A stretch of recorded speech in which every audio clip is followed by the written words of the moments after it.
चलिए तो जल्दी से जुड़ जाइए मेरे प्यारे दोस्तों, बच्चों। कैसे हैं? आई होप आप सब लोग बहुत अच्छे होंगे।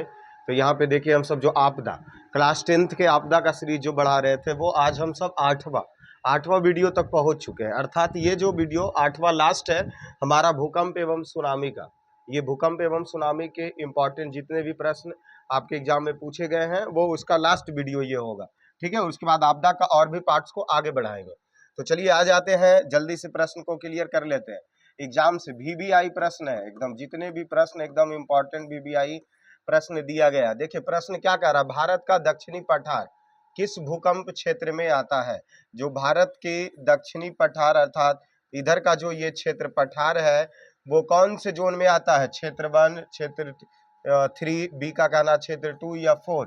तो दक्षिणी पठार जितने भी है वह जोन 1 में आता है, जोन 1 या क्षेत्र 1।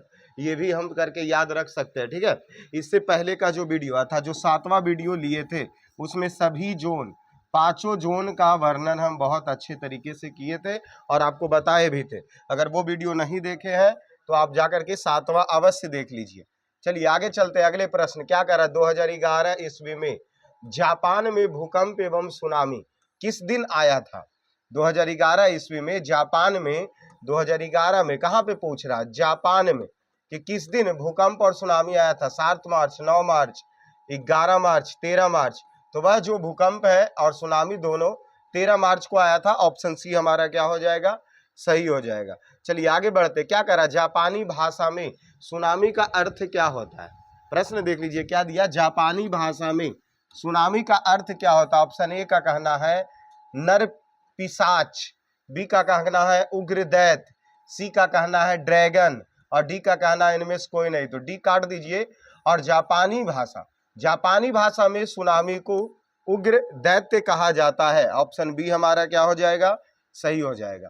चलिए 24 नंबर प्रश्न चलते। असम घाटी जो इधर का, जैसे इस तरीके से हम भारत को अगर बनाए, ये हमारा दक्षिणी भारत और इस तरफ से ये हमारे जो उत्तरी भारत का हुआ, तो यहाँ पर असम घाटी पड़ता है। ठीक है, असम की तरफ। तो असम घाटी भूकंप जोन कितने में आते हैं? ऑप्शन ए कहना है जोन 3, बी का कहना है जोन 4 और सी का कहना है जोन 5 या डी इनमें से कोई नहीं।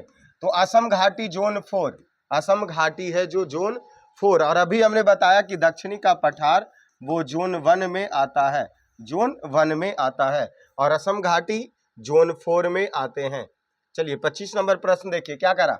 26 दिसंबर 2004 ईस्वी को बंगाल की खाड़ी में सुनामी की लहरें, ये देख लीजिए, ये है इधर बंगाल की खाड़ी, यही है ना बंगाल की खाड़ी, इस तरह बंगाल की खाड़ी। कब? 2004 ईस्वी में सुनामी की लहरें आई थी। इसके कारण कितने लोग की जान चली गई थी? कितने लोग की मृत्यु हो चुका था? 1 लाख, 2 लाख, 3 लाख या 4 लाख? तो बोला जाता लगभग 3 लाख लोगों की मृत्यु हुई थी।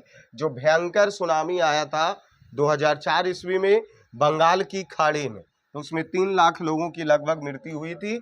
ऑप्शन सी हमारा सही है। चलिए 26 नंबर चलते हैं।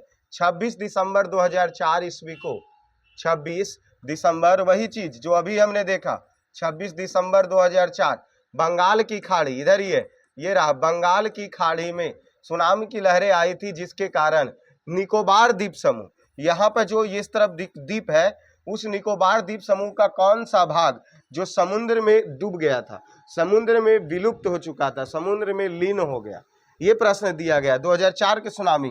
तो देख लीजिए, ये इसका निकोबार का दक्षिणी निकोबार है, जो वह समुद्र में के गर्भ में समा गया था, अर्थात समुद्र में डूब गई थी।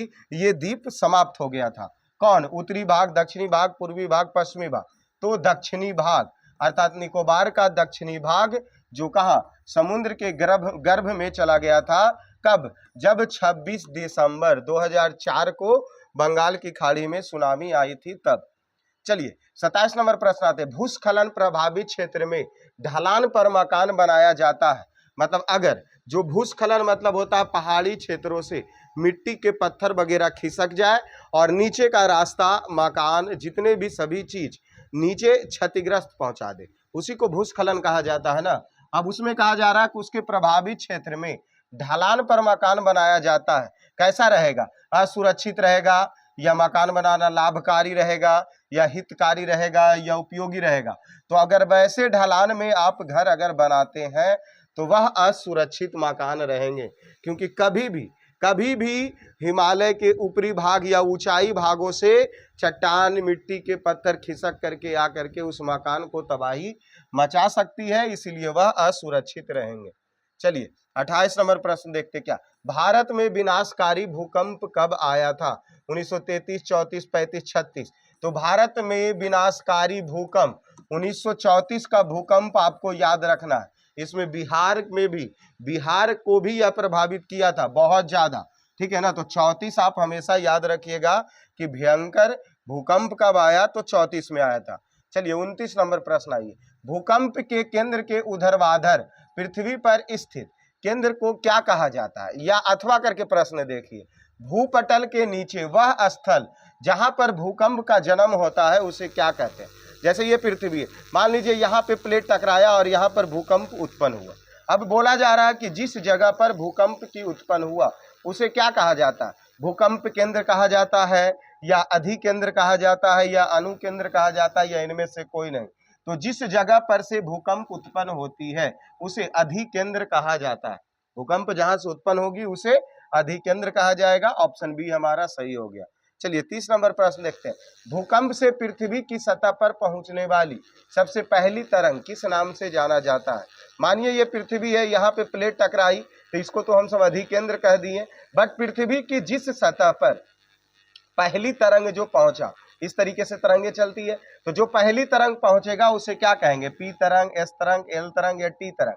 तो पृथ्वी पर जो सबसे पहली पहुंचती है उसे हम सब पी तरंग के नाम से जानते हैं।